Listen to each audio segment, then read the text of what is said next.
Hi. Hi. Hello. I'm curious about Building open, authentic, loving relationship. I'm curious about jealousy. I'm curious about polyamory. Does it just mean that you're fucking all the time? How can I tell my parents that my partner is already married? I'm curious about How do you know when you're too busy to have another relationship? I'm curious about dominant and subordinate relationships. I'm curious about sexual health. How can relationships evolve with people as they grow and change? Magnets make a really good fidget toy because you can do that thing when you put the same sides against each other and you make them push, and it feels like there is a sweet spot where they will just like keep steady, but it's so slim, it's so hard to find. You can just like totally spend hours trying to balance magnets, and I think that is a good metaphor for trying to balance that safety, stability, and passion and variety. Hi, welcome to the Curious Fox podcast. For those challenging the status quo in love, sex, and relationships. My name is Effy Blue. And I'm Jacqueline Misla. And on this episode, we're catching up with each other and exploring the need for roots and wings. Why is it that when we feel comfy and settled, we suddenly long for passion and freedom? And conversely, why do a string of spontaneous adventures have us longing for stability? Is it possible for us to both be planted and to fly? Now, before all that, Miss Effy Blue, we have had a few interviews. We have had a week break. And so I have not had the opportunity to ask you this question. But what is the update on your crush? Oh, my crush has crashed and burnt. No. I know. I'm so sad. What happened? Ooh. Well, I'm sad. No. Mostly because I like that new relationship energy. Who doesn't, right? I mean, it feels so good. If I could just bottle that stuff, I would have a legacy in this world that the generations to come would remember. I would have stock in it, and then I would be drinking it like every day. Every day, right? Microdosing. I'd bathe in it. Yeah. Microdosing during the week and like gulping it and bathing in the weekends. I would spray it on my palms and behind my neck. Yes. Yes. If only. But alas, we have to catch it by, reveling in crushes. And that's what I was trying to do. And it failed. And I am also sad because I had high hopes. And of course, that's all on me. Like I had high hopes all in my head. I was not promised anything. There was no exploration of anything. It was just me in my head getting excited. So like there no hard feelings, no nothing. It's just like boohoo to me. I'm sad. People ask me what my sexual orientation is. I normally say particular. It's because I'm particular. And I just had a crush on this woman because I was just in awe of her professional presence and know-how and just what she is capable in the world, and also beautiful. Don't get me wrong. However, apparently not so much. And yeah. What does that mean? Well, I think actually in my head, in my quest for new relationship energy and wanting to sort of have this moment of experiencing something, I put her up on a pedestal a little bit, and she came tumbling down in her own accord. Shame on me for putting her up there, and then shame on her for coming tumbling down. She jumped. She launched herself off the pedestal. She leapt. Yes, yeah. So I get that. So last episode, we talked to Angela Chen about sort of the asexual spectrum, right? And one of the things that we explored this idea of a demisexual. So a demisexual person is someone who feels sexual towards people that they have an emotional connection with, right? So that's what demisexual is. And I was wondering if there is a demisexual version for an intellectual connection, not just an emotional connection. I feel like that there was a label for that. I would be interested in using it, even though I'm not a labeled kind of gal. I know there's like a sapiosexual, but that just sounds so pompous that even for a Brit, I'm like, ew. No. I was just going to say, when you say it like that with your accent, then maybe more. But you know, I guess sapiosexual like take away the pompousness. But I think I just like crave like my point of connection is that intellectual connection, and when that dissipates for whatever reason, it's like dead in the water. Wah, wah. Anyway, it's okay. I feel like people are in abundance, connection and our abundance. I will crush again. I like that. And dear listeners, I will make sure to let you all know when I crush next time. I will crush again. I'm gonna crush again. I will.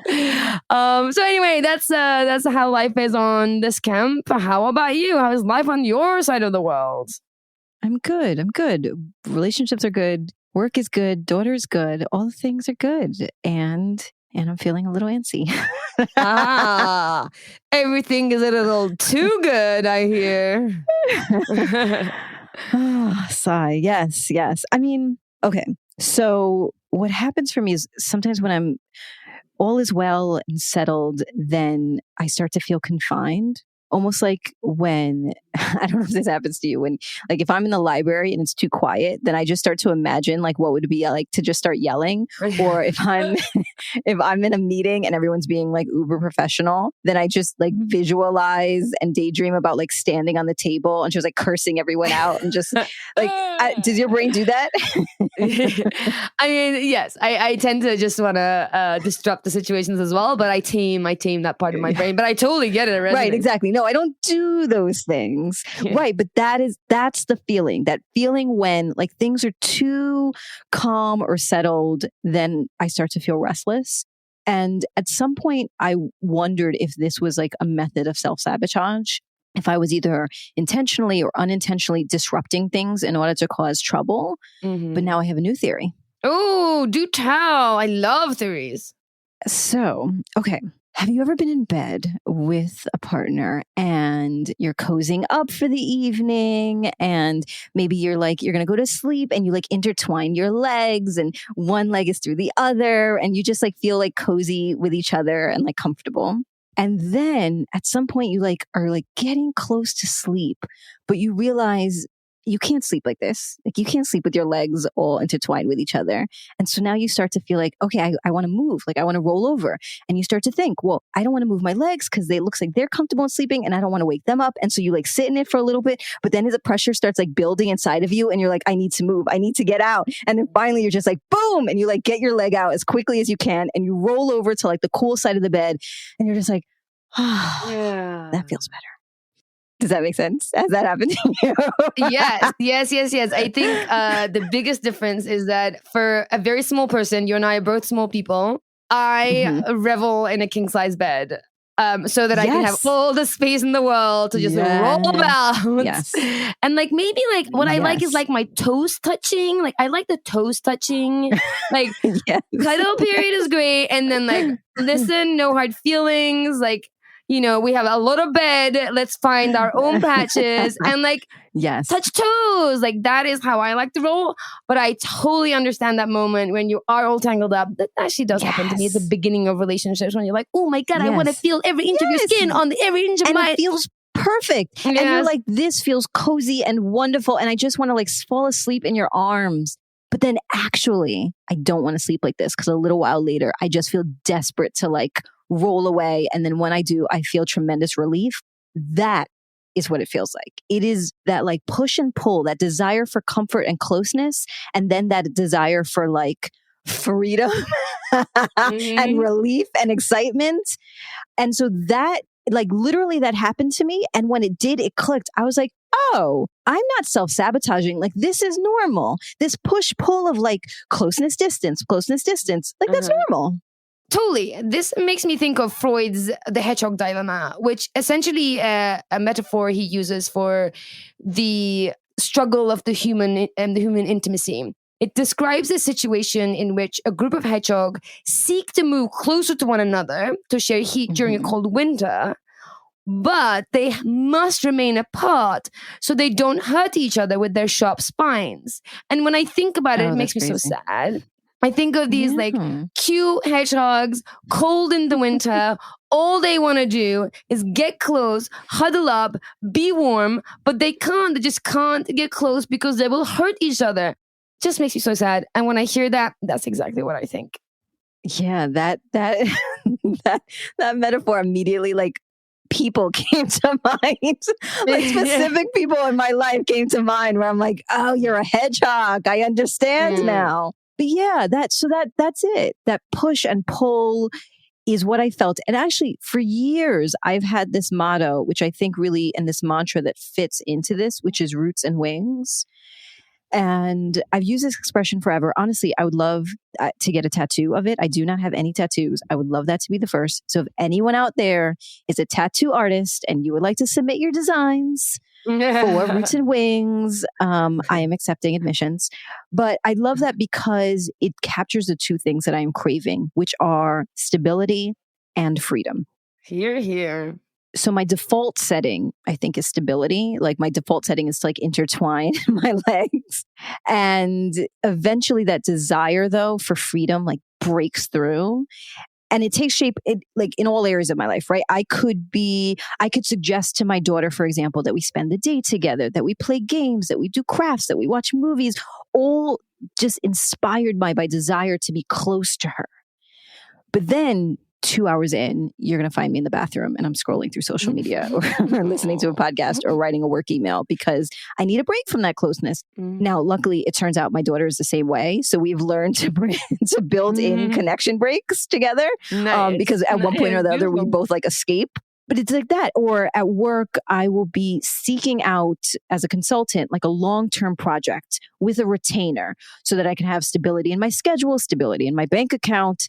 However, a few months into the rhythm of Zoom calls and daily emails, and then I start to daydream about walking away from all of it and going back to multiple projects at a time, which, by the way, when I was doing that, I was longing for stability in my paycheck and in my calendar. And then, of course, in my relationships, I think my relationships historically have taken the brunt of my desire for freedom the worst. Like, that is the place where I have wreaked the most havoc.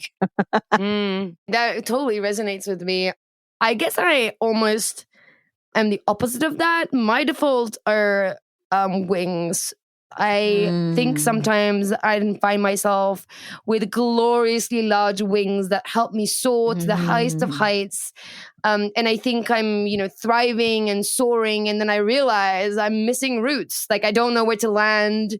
And when I do, it's not like a thriving stability. It's like inertia or dullness or boredom that even though I might be landing and should be grounded, I'm not really grounded. It's kind of this temporary just landing pad. Like, I've sort of landed in a desert. I just need to take a breath and then I, take off again. And I think, right now I feel like I'm going through one of those stages. I have nothing to anchor me. I make my own schedule. I can work from anywhere. I can take on projects that really excite me and really nothing else. And, I'm soaring. I know that I'm going to be, at some point, I'm going to be like, wait, hold on. Like, where do I land? Where are my roots? Like, where's my community? Where are my peeps? Where are my lovers? So I get it. I get it. Yeah. It's funny listening to you say that. It makes me think of the expression that you say of how you are in one place is how you are everywhere. Am I saying that right? How you do anything is how you do everything. Yes. Because if you have listened to our infidelity episodes, we have just literally described the way that we showed up in those situations where I was like bolting everything to the ground and you were setting everything on fire and flying free. So Here we are. Well, so this is all right. So the trouble is, because I default to stability, that, eventually my desire for rebellion has been disruptive for me and for those around me. So for example, in my relationship, I have kind of painted myself into a bit of a corner in that I was in a steady relationship, right? I was married, steady, after the infidelity stuff, like all good. And then I started to date other people with the desire to find adventure. Just like Esther Perel calls it, like looking for waves to complement my anchor. And of course, in a very lesbian U-Haul kind of way, I jumped into another serious relationship. And so now I have 2 serious, steady partners, and I have no French love affairs. I have no adventure. I know. And in the past, when I was feeling antsy, I would feel inclined to hit the areas of my life like a tornado, like with everything around. And honestly, and most commonly, I would have put the burden of that change, that excitement, that venture, those wings onto my relationships. So seemingly out of nowhere, I would announce to my partner that we don't go out enough. And they don't say that I'm sexy enough, and we don't flirt enough, and we don't long for each other enough. And this was a pattern actually that my wife identified a few years ago, because I was sharing with her that I felt like I was suffocating and I needed to do something. And she was just listening, kind of like unaffected. And when I asked her, I was like, aren't you curious? Aren't you concerned? Aren't you as riled up as I am? And she was like, no, you say the same thing about every 2 years. About every 2 years, you make the same declaration. And she's like, and I've just learned to like ride out the tornado until it passes. That's so funny. Yeah, that's so funny. I hear you and I know you, right? And we've talked about this stuff so often. I can also tell you that you're not alone. Like, I hear this from so many people. I hear this. There are tornadoes landing all around the world. Exactly. Tornado touchdowns. No, this comes up in relationships all the time. In fact, I would say this way of feeling is one of the sort of top reasons why people bring up opening up relationships. It seems like the answer. Like they feel a certain way. They think it's their relationship that's causing it. And they feel like the only way they can get away from it is to make a huge relationship change. And of course, open relationships have been as part of the zeitgeist recently, and everyone's talking about it. It's now mainstream. So more and more people are like, you know what? Let's open a relationship. And I can tell you, it really is not the answer. And we'll talk a little bit about that later on. But if you're feeling that way, there are many things you can do. Yes, you can explore an open relationship. My professional guess is that it's not really gonna answer your calling or answer the antsiness is what you called it, the antsiness that you're feeling. It's not happening outside of you. It's happening inside of you. Yeah. I remember we did a live event a few years ago. I think this even was before I was a part of Curious Fox. I think I was just a Fox at that time, and I was sitting in the audience, and Dr. Eli Sheff was leading a workshop. And I think it was about the mono-poly mismatch and like how to make those relationships work. And in that conversation, she shared this analogy that has stuck with me forever. She said, imagine you have a pool with a large crack in it. No matter how much water you pour into that pool, it will never remain full because it's going to continue to leak through that crack. And she's like, and so if you have something in you that is unresolved, as much love as you try to pour into yourself from as many people and that you have around you, that is going to continue just to like leak out until you heal that piece inside of you. And I think that's what I hear you saying is you can open up and have all of the people. But if that restlessness is inside of you, none of those people are going to resolve that for you. Absolutely. Absolutely. And I find, again, I've heard this pattern, different stories. And this is why I love my job. I get to hear all these different stories. And ultimately, I really end up noticing a handful of patterns that people are going through. And I definitely, this roots and wings, I love that terminology that you've introduced me to, happens so often. I find that there are a few reasons why it happens, actually. And this is my theory. To add to your theory, I have a theory on why this happens. I think we slowly get disconnected from ourselves and spend more and more time in our doing minds rather than in our being minds, and more importantly, in our bodies. Yeah. We get caught up in day to day. We get caught up in other people's needs. We got caught up in our stories, just getting through the day, and we get disconnected. So we don't get a feedback loop of like, it's getting warmer slowly. It's just like we don't listen to it ourselves. We don't hear ourselves.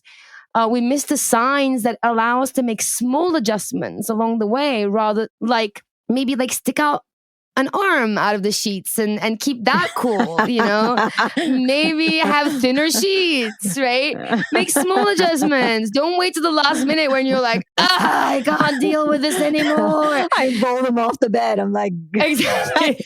Go sleep in the living room. I can't take it. Exactly. You're like shoving them off the bed and they're like, what? We're cuddling, you know? It's because you're just like disconnected and you're not listening to yourself, you know?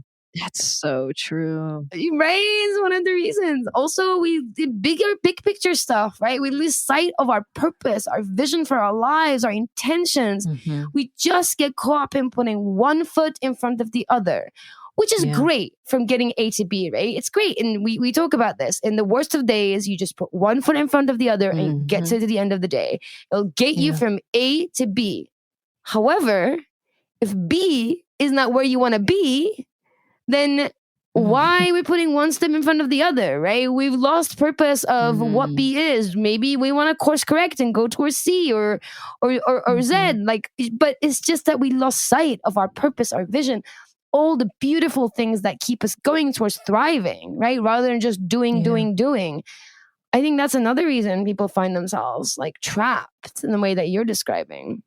Yeah, that completely resonates because I think that's true. I think that it will happen. It's almost like to your point, like I get robotic, I'm in the thing, I'm doing the next thing. And then something deep inside, like maybe that inner child that wants to play, that part of myself that has always longed for some adventure and some freedom. And frankly, had that like squashed out of me for the first, few decades of my life.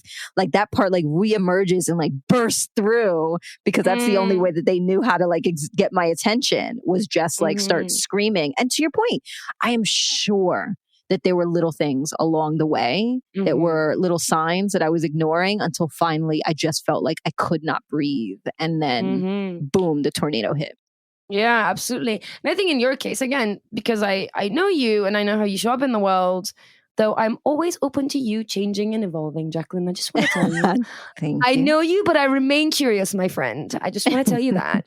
But from what I know of you thus far, I also know how much of an ethical life you lead, right? That you are, responsible, that you want to show up for everyone, that your commitments are important to you. And so you kind of get into a place of like, well, I have a schedule. I promised that I'm going to be with these people on these days and these people on these days. I'm going to coordinate these people. And you're a master coordinator of pretty much everything. Your life, other people's lives, curious fox, And I think as a part of that master coordination, you assign yourself certain parts, and because you have integrity and you are ethical and you care about other people and you're proud of your work, you show up. And I think sometimes that showing up is just you getting to from A to B, that one foot in front of another, and not giving yourself enough of a pause to question, like, actually, maybe we need to readjust some of this stuff. Maybe I don't need to go back and forth in the same schedule. That I might just have to tell people, actually, I need to take some time. We might have to like disrupt the pattern and do things. I think maybe that also plays a part. No, I almost want to just take a breath and a break there, because that is absolutely speaking to somebody right now who is listening to this, that you have systematically given pieces of yourself away just by showing up for people with integrity. To your point, there are, myself included, the caregivers of the world that, the other day, people often ask about how do I manage all of the things in my life, right? The 4 jobs, the 3 houses, the 2 partners and the kid. And a lot of it is scheduling. And there are 2 times of year where my regular schedule gets completely disrupted. That is over the summer and that is through the holidays. So twice a year, I have to sit down for a several hour process where I look at where my daughter is going to be, whose house she's going to be, because is she going to be in camp? Is she going to be traveling? Is she seeing her grandparent? Whatever that looks like. Where am I going to be? Am I going to be at the beach? Am I be here? Okay, where am I going to spend time with this partner, with my wife, it's like I have a piece of paper in front of me and I'm just like moving little pieces around into little boxes. And essentially what I'm doing is just giving away my time. I'm here for work. I'm here for her. I'm here for her. I'm here for you. I'm here for, and I'm doing that willingly, right? These are things, people that are important to me and things that are important to me.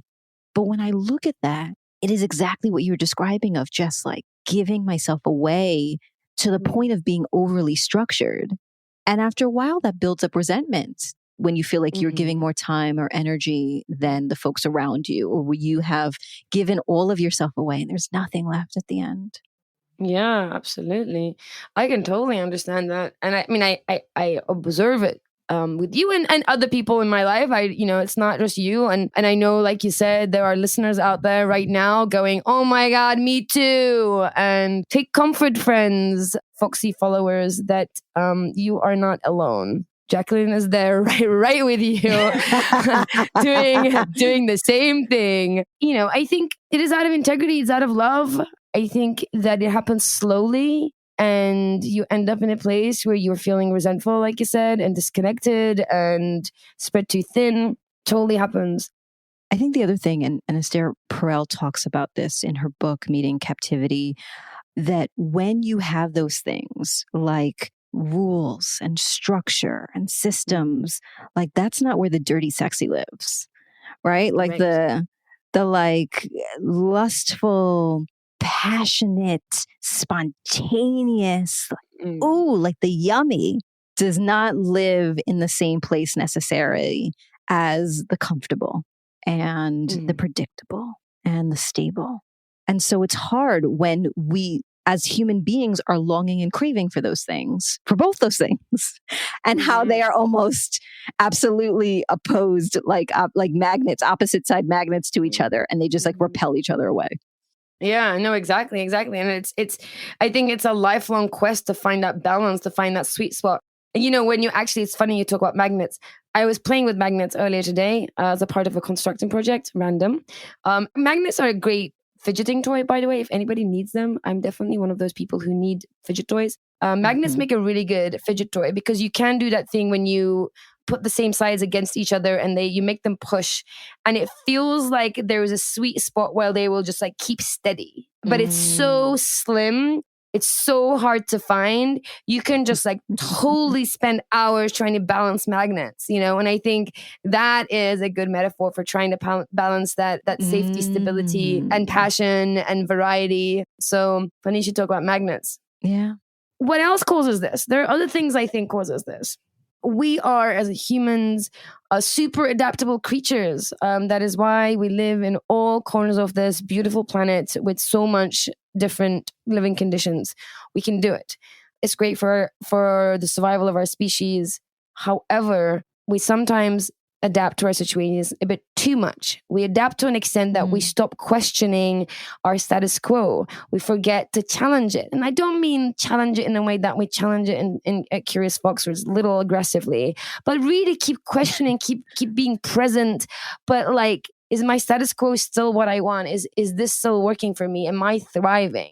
And it's just that staying present with it and adjusting it and course correcting or reveling in its beauty and its harmony, right? It's that being present piece that we kind of just adapted and we're just, flowing and not in a good way.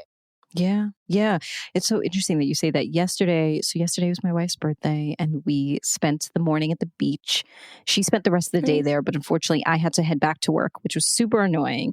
But I had ridden my bike to the beach so this way I could leave and she could still be there. And we live, one of our houses across from a lake. And so at some point I literally said out loud to myself, I am riding past a lake from the beach on my bike to my house. Like I was going from point A to point B. Like I was trying to hustle to go take a shower and get ready for all my Zoom meetings for that afternoon. But I had to stop in that moment and say, my God, like what is happening right now? This is incredible. Like it really, even though I was moving towards structure in that moment and an afternoon of calls, I did capture that moment of freedom and that felt joyful. Beautiful, beautiful. I love that you were able to be like, let me just take 1 second to be present and enjoy what I have. So important. Yeah. So important.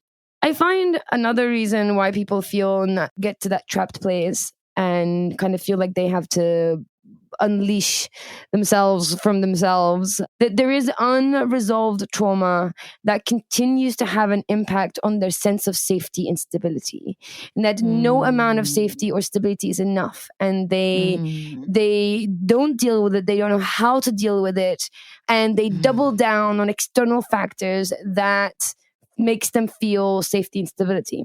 And of course, we know that that kind of safety and stability doesn't come from external factors. It might for a little bit, but eventually it's going to be ineffective. Going back to the pool analogy that we talked about, that the more we seek safety and stability from the outside and we double down on that in relationships, the more we are going to move away from that balance, that sweet spot of the magnets, where there's going to be passion and excitement as well as safety and stability. Yeah.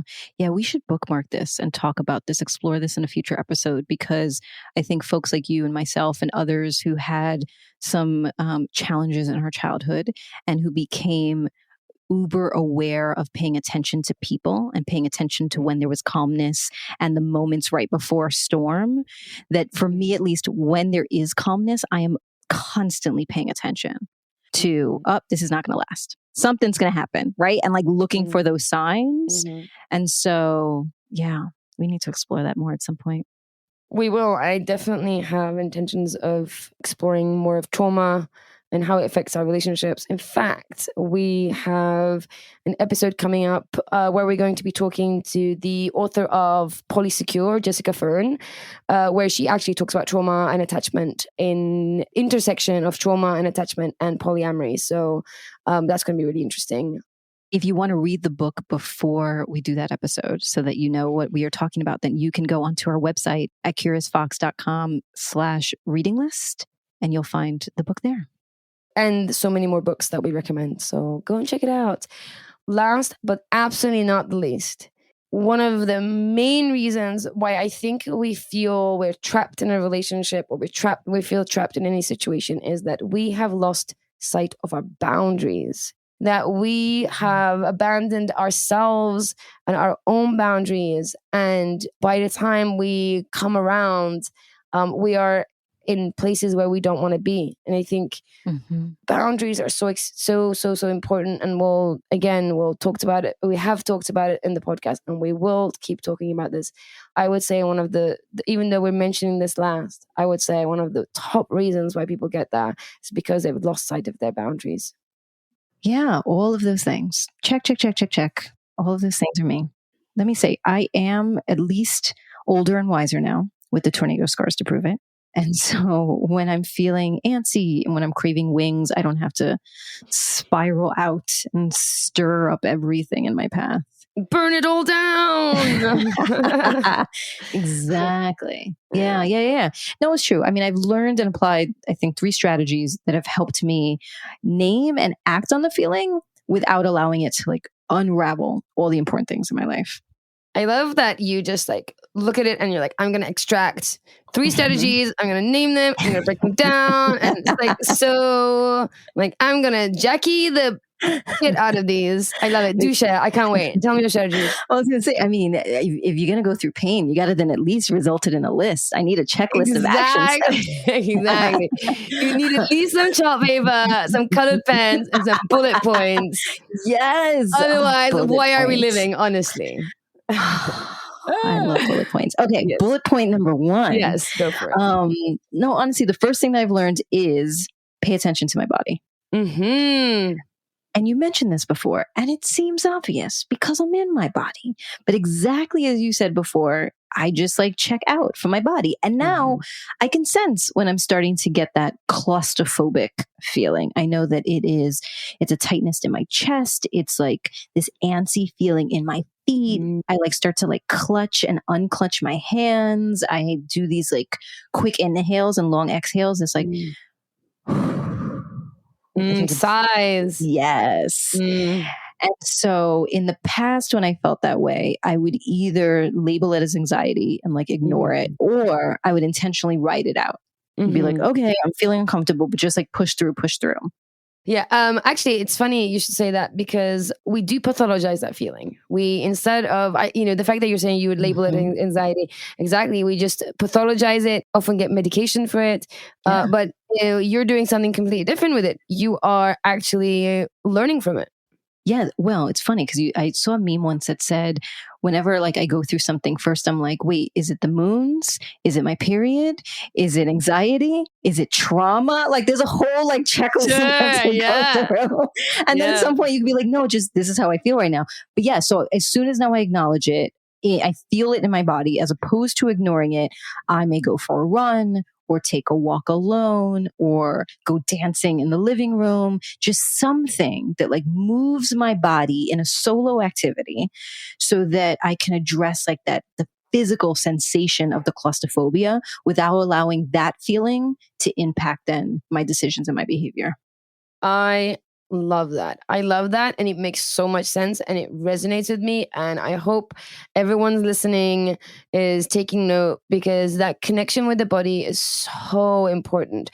I've shared before, I have a practice that I love called 5 Rhythms. It's a movement meditation practice. And I know when I don't do it, it looks like dancing. It's essentially dancing. It's just you set an intention for it and you move through certain feelings through dance. And I know that when I don't do that for a while, I get disconnected and I feel it in every area of my life. Mm-hmm. And that connection is so important. Some generalized tips for everyone. The 3 pillars, I think, of connecting to yourself and really getting down with your self-care are movement, meditation, and journaling. They seem so basic. They seem so boring. Yet they are your basic pillars. Movement, whatever movement feels good for you. Is it like Jackie, are you a runner? Like me, are you a dancer? Are you a gym rat? Do you love CrossFit? And if you do, who are you? Who loves CrossFit? Just kidding. No judgment. No, we're just in awe. We're just in awe. Yeah, true story. Is it yoga? Is it trampolining? Is it silks? Whatever is it? Find your movement. Find a movement that speaks to you and have it as a part of your life. Practice it. Meditation.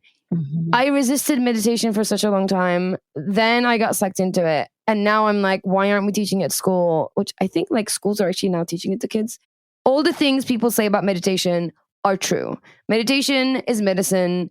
The thing is that I think put people off and that put me off is that I had this idea that I had to have this like hippie woo-woo attitude towards meditation, that I needed a meditation corner, that I was supposed to like look a certain way, feel a certain way, dress a certain way. None of those things are true. The beginning, you just sit your ass down and you watch your breathing. That is all it is. It just seems so simple. You think like, how can this be so effective? It is effective. So just sit your ass down, start with the 5 minutes and see if you can work up to 20 minutes. And then if you want to get to ninja level, 20 minutes twice a day, which again, who are you? I know, that's incredible. And you don't have to call it meditation, because I do not call it meditation for that very same reason, where I feel like now I have to have a special pillow and sit in a special way. And so instead I have time when I'm just quiet, or I have time where I try to either quiet my mind or be fully present, like things that are intentional in that way. But I do not call it meditation. Absolutely. Call it whatever you want. Call it sitting on my ass.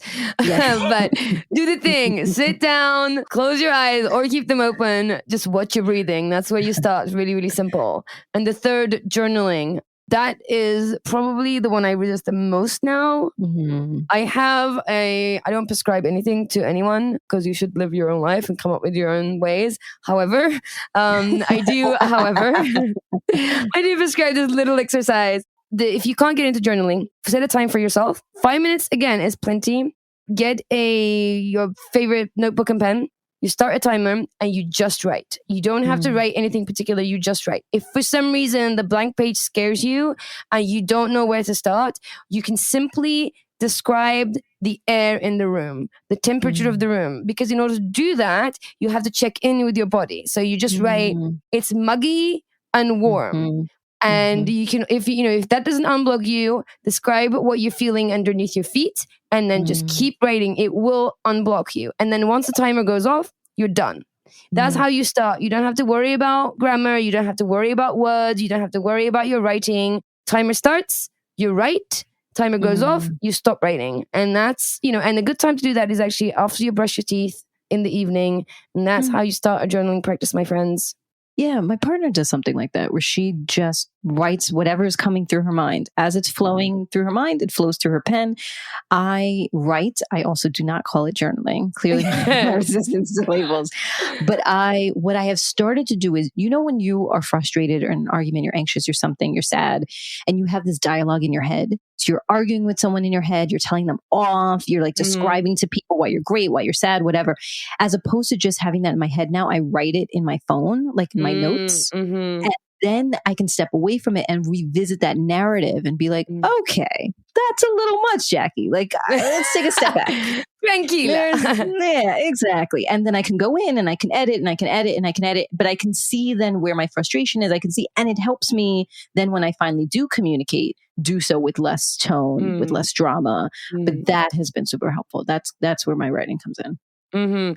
Yes. And I know that writing is like also medicine for you. And it is beautiful. And I am obviously in all of your writing. I love your writing. I do also know that it is so hard for people. I don't know why. I'm one of those people. Like if I feel like I can write, I know my words. But it's just like just getting into a practice of it. So don't be scared of writing. Don't be scared of sitting on your butt and watching your breath and just moving in any way that calls you.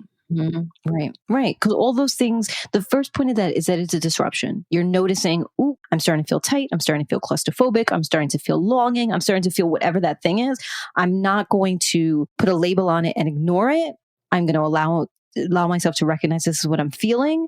And I'm going to move or write or breathe or do something that allows me to get unstuck from this moment or to push it down, because then that will have impact. It will bubble up or it will leak out. So, by the way, all these strategies, all these tools and skills are good for everyone. Those who want more roots, those who want more wings, those who want who have too much of one and then the other. These all work. It is about how do you restore balance? How do we restore and get ourselves into that sweet spot where we're thriving? That we are not craving more of the other thing or feeling overwhelmed by one thing. Yeah, no, totally. Which actually leads us to bullet number 2. So the second thing that I learned is I have now gained a discipline of exploring what areas of my life are calling out for attention. I think before either A, making my poor partners pay the price for my sudden longing for adventure, or B, disrupting all the areas in my life and like turning over every table and dumping out every drawer in an attempt to find something that I have lost. I, instead of those things now, can take stock and pause and say, okay, what are the important areas of my life and how am I experiencing and feeling those things? My wife and I, some years ago, created this fuel gauge tool that I now use with my clients to figure out what areas of life need tending to. So imagine you're in a car and you know your fuel gauge and you can see how full or empty your gas tank is. And if you don't pay attention to it, at some point your car will run out of gas and you will be stalled. And in the same way, if we don't pay attention to the areas in our life that feel like there are gaps, that feel empty, that don't feel full, that will have consequence. We will feel stalled. And so literally I created a document that has like these little fuel gauges in it. And I'll link the tool in our show notes. And then you just write down under it, like, okay, relationships, work, my health, my spirituality, my parenting, whatever those things are. And then I'm thinking, okay, how do I feel right now? In terms of how filled do I feel in my work right now? How filled do I feel in my relationships? How full and if I feel full, that's where the measurement goes. And I'm like, great. If I'm starting to feel empty, the more empty I am, then I note that too. And then I can pinpoint like, oh, this is not a relationship problem. This is a work problem. Like I don't feel validated at work. And so as a result of that, I am pressuring my partners to like pay attention to me and to validate how amazing I am. Like, oh, I see what I'm doing there. So I use this tool whenever I need to. And then, I've gotten to the discipline of doing it at least once a year with my wife, where we each do it and then we share the results with each other so that we know how to support each other and how to hold each other accountable. And just, it gives a place for conversation around those important areas. I love that. And it's such a good tool. I know that we used a version of it for the Relationship by Design, Know Thyself part. So it's a great tool. Also, I would recommend that could also just be a part of your journaling.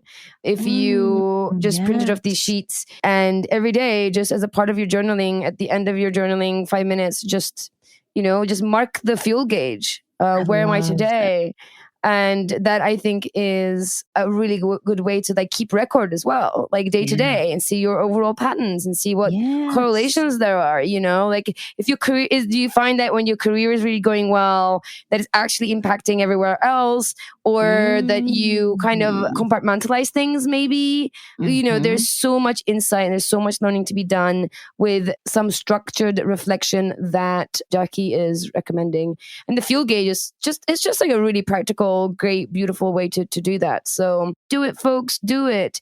And also, I think the important piece, which what you're talking about, Jackie, is the way that you approach it with your partner. So partners, that we often talk about doing regular check-ins, right? And often what is understood from that are state of the union, let's reflect on the relationships type of, and let's figure out what's not going well, and let's fix it and learn from it, all that kind of stuff. So very serious. Very serious. And I think it's important that is a practice.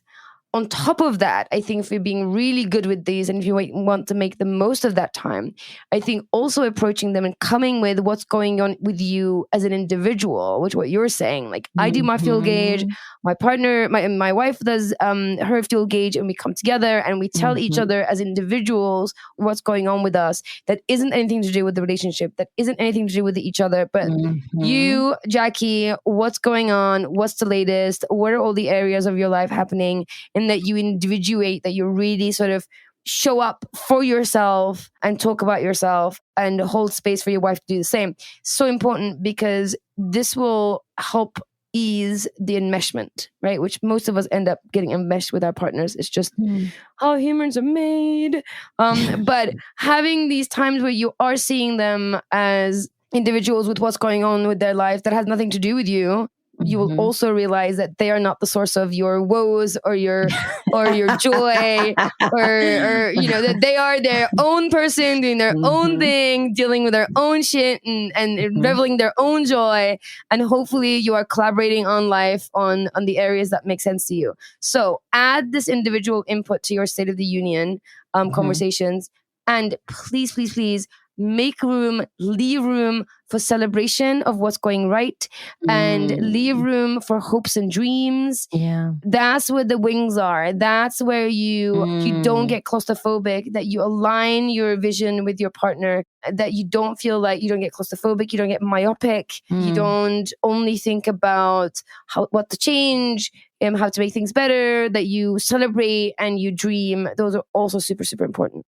Yeah. No, I think that's completely true. And those conversations has also surprised me, because there are times that she'll share something and I'm like, yeah, that's how you're feeling? Huh. Interesting. Or like, I thought you used to feel this way. Oh, you don't anymore? You've changed? Whoa. Yeah, exactly. Yes. That's so good. It's you clear what I call clear cache as well. Like you clear cache, people change, people evolve, people get a new perspective on things, a paradigm shift. Life changes you, and approaching it in that way will allow you to clear that cache, that you don't just like go back to the version of themselves that you cached in your head and get bored by that person.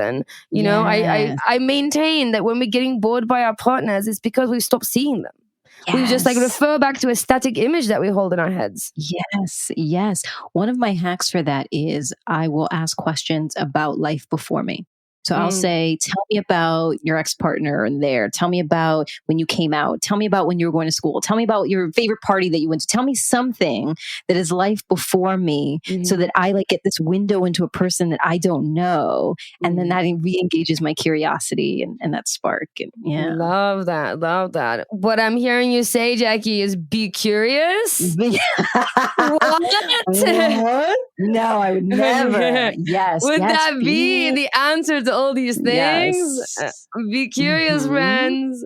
Yeah. So bullet number 3 was, I learned that instead of the tornado and the deep desire to like stir up everything, now I can just introduce little bits of change into the areas of my life. Almost like if you're turning up the volume slowly until you get to the right decimal, like that, as opposed to just like boom and turning it on. I like now gradual. And I'm like, okay, that's good. That feels good right there. I'm going to stop right there. Yeah. I love that. I love that. And the thing is, you can really only do that if you getting the first two right, I reckon. Right? Because you're not going to be able to have that analog control over volume if you're not connected to yourself, and if you don't have a discipline of attending to the areas of your life, being intentionally attentive to the areas of your life. Once you master those, now you have that beautiful analog dial that you can control, that you can experiment with, that you can do slowly rather than like whacking something on and then like, oh, too much, and just like pulling the plug, which is, which is what I was doing for exactly. And I love that. You nail 1 and 2, and then 3 is freedom, then you get to choose the areas of your life that you want to change and shift and experiment with and grow into. So get to be the beanstalk. Yes, the beanstalk. Yes. For folks who haven't heard, Effy and I have talked about change and how I used to see change like a lobster. Where a lobster fits itself between like two rocks, and when it feels like it is about to grow out of its shell, and it literally cracks its shell, and like its gooey innerness like crawls away and like hides beneath a rock until their new exoskeleton forms. And that's how I saw it change. It was like I start to feel too tight, and then I have to crack myself open, and my vulnerable gushiness comes out, and I have to like protect it until I harden up again. That was exactly how I defined change in my life. Yes. And I took the poetic version of the phoenix that rises up and at some point bursts into flames and then rises anew from the ashes. And that it was my version of change, that I was this big, glorious, beautiful creature that, when it was time, when things didn't work out, that I would just set myself alight. And it felt brave. It felt courageous. It felt like I was doing something literally wonderful, as in like full of wonder, and that I would, and then like I would just be like, and then there'd be ashes, and I would just rise from the ashes, and just like shake things off, and here I am. And it just sounds so like when you talk about it like this, like initially you're like, wow, what a story. So the powerful. Lobster is amazing. The phoenix, such good analogies. And then you look back. They are so violent, so hard on yourself. Like you crack your shell open and you have to hide under a rock because it feels so scary. You're setting yourself on fire. What is wrong with you? And okay, can I notice now? I'm seeing these observations everywhere. Sure. Of course, my analogy is at the sea floor, and your analogy is up flying in the air. Ooh, because wow. I fly roots in your wings. Wow, here we are. Yes, and those are our old selves, and we have evolved from that. And I'm sure our regular listeners will hear the story of when I reached out to Jackie. I was covered in soil, and I'd just been gardening. I had just moved to the Mediterranean, the coast of the Mediterranean, and I started living in these mandarin groves, and I was like planting things and growing things. And I had this like revelation, and I was like, I have to tell Jackie that plants also change. And they grow and they expand and they change and they thrive, and they do it peacefully, in harmony with nature. There's without any violence, fire. without any fires or cracking yourself open. I planted some beanstalks, and I was watching them. Beanstalks grow really fast, by the way. I really recommend. They're very satisfying. And the thing with a beanstalk is that you plant them and then you put a supporting structure near them, right? You can actually do crazy things, like you can plant them with a sunflower, which grows tall, and it kind of will wrap itself around. The very, very cool thing about beanstalk that it has roots and it wants to be in the sky. It will, with as long as it has roots and it gets nourished from the roots, it will grow. It wants to be in the sky. You put some support, what an analogy. right? And you put some support near it, and it will grow as far as you nourish it and you give it support, and it will rise and rise and rise as far as the support. I was like, that is how you grow. That is how you manage change. Friends, be the beanstalk. Yes. Yes. So that is it. Right. So I used to crack myself open. I used to tornado the hell out of everything. Any violent analogy that you can think of, that's the thing I was doing. And then, now I try to use the volume, right? Just like and I talk about this in my change management work, just small acts of bravery to start to get some movement is often what you need. Just little things that you're like, okay, I'm going to try this thing. I'm going to try this thing. Specifically, for example, I'm going to slowly start working on some crafting your path projects that I've been wanting to do because it's like a little bit of change that I can do in my work. I am riding my bike more so I could feel the wind in my face and like literally feel freedom. My partner and I have started to spontaneously go out for like a drink and some calamari at this like restaurant that's near us, which is amazing. And so we do that every now and then. Like that feels like a little adventure. My wife and I have committed to going on one like New York City kind of adventure every month and exploring. We both grew up in New York, but exploring some part of New York that we haven't seen before. I'm saying yes now to my daughter when she invites me to dance in the rain. And so just like, what are some little things that I can say yes to and do that start to just raise the volume in different areas of my life without dramatic change? And in addition to Jackie's beautifully structured and very, very valuable tips, just a few other ones to consider. Obviously, you need to figure out what works for you. Connecting with community. That is so important. If you're feeling you're trapped, if you're feeling that you're untethered, whatever way you're swinging too hard, connect with community. Find people that are like-minded, that you feel in synergy with, and connect. And sometimes you feel you need to make a change, but you actually just need to connect more. So go out and do that, friends. And last but not least, this is not very popular, but happens to be one of my favorite perspective reset buttons. Volunteer. Sometimes we get too myopic with our own stuff, right? And that would be even if we're working on ourselves, we're doing all the things, we're journaling, we're meditating. It's a lot of work on ourselves, and I feel like we can get myopic, we can get stuck in our old stuff. And I feel like volunteering, just doing something that has nothing to do with you, so volunteering, even for a few hours a month, provides an incredible opportunity to get involved with something that is bigger than you and is often nothing to do with you. And that can really just help you reset things, just get you a new perspective. Yeah. It's, it's not popular. It's not something that everybody feels that they can do. But honestly, just give it a go. You'll be surprised. I started volunteering for Curious Fox. Yes. And then, and look where we are. Look where we are now. No, but honestly, I was in a tough place and I wanted some I was looking for something, and Curious Fox had the community, and then I started to volunteer, and then I found, more of my calling. And so, yes, totally love that. Love it. Yeah. I have definitely, volunteering got me out of some very down periods of my life. When I moved to New York, one of the first things I did is start to volunteer just because I was in a new city. And sometimes you just need to make a big change.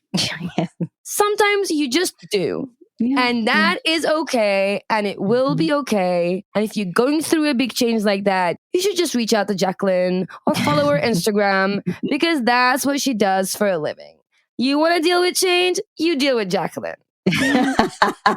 Well, it's funny because it's true in that I have been so resistant to change for so much of my life that, of course, the things that make me uncomfortable, I lean heavily into. I research the hell out of it. I focus on it. It's like, when you have a sore in your mouth and your tongue keeps pressing it over and over. Yes. That is how I built my career. Nice. And so, that is exactly right. Most of the work that I do is focused on that big change. I think that my great wish for all of us is that we can navigate through change and that we can find synergy between our roots and wings in a way that allows us to thrive. And we're curious. Do you crave either roots or wings? Have you found the right magnetic balance? Do you prefer your legs intertwined or do you want to lay untouched on your side of the bed? We would love for you to jump into the Curious Fox Facebook group and tell us, how do you find your roots and wings? What are you currently craving more of? Any resources that you have had, lessons that you have had, questions that you have had? The Curious Fox Facebook group is where we go to talk about the podcast. And so go and talk about your experience. Roots and wings. We're curious.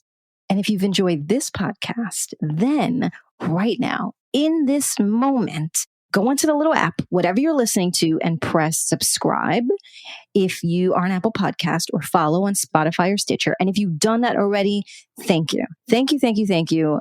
So appreciative. We're going to ask one more thing. It's only going to take you one more second. Just go to the place where there's stars or where there's ratings and just rate. The higher, the better. But you know, choose your own adventure. And while you're there, if you see the little arrow and you want to share it with somebody else, that's also cool. We're not going to be mad at that. So, subscribe, rate, share, all of that stuff really does help us to be able to change the noise and challenge the status quo. And if you like what you heard and you're like, I love that, and I want you to explore this thing, or I want you to hear my story, or I have a question, then there's so many ways for you to get in touch with us. You can either email us at listening@wearecuriousfoxes.com. You can send us a voice memo to that same email address, or you can call us and record a question, and we will put it on the show at 201-870-0063.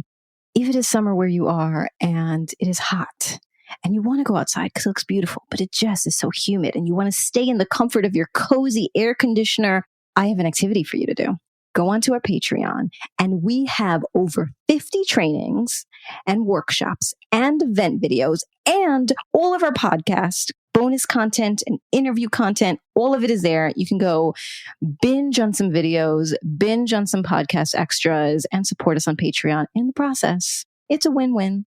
And then lastly, if you want to learn more about us, Effy, myself, Curious Fox, you can find us on Instagram. We're hanging out on Instagram all the time. I'm always there. Jacqueline Misla. Effy is at Coach Effy Blue. And of course, finds us on Instagram at We Are Curious Foxes. This episode is produced and edited by Nina Pollock, who grounds this podcast, which in turn allows us to soar. Our intro music is composed by Dave Saha. We are so grateful for their work. And we're grateful to you for listening.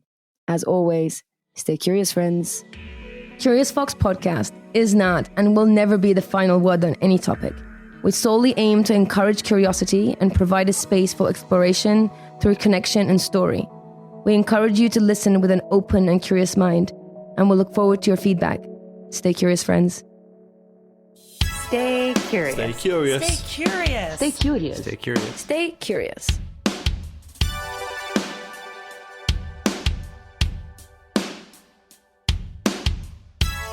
Stay curious.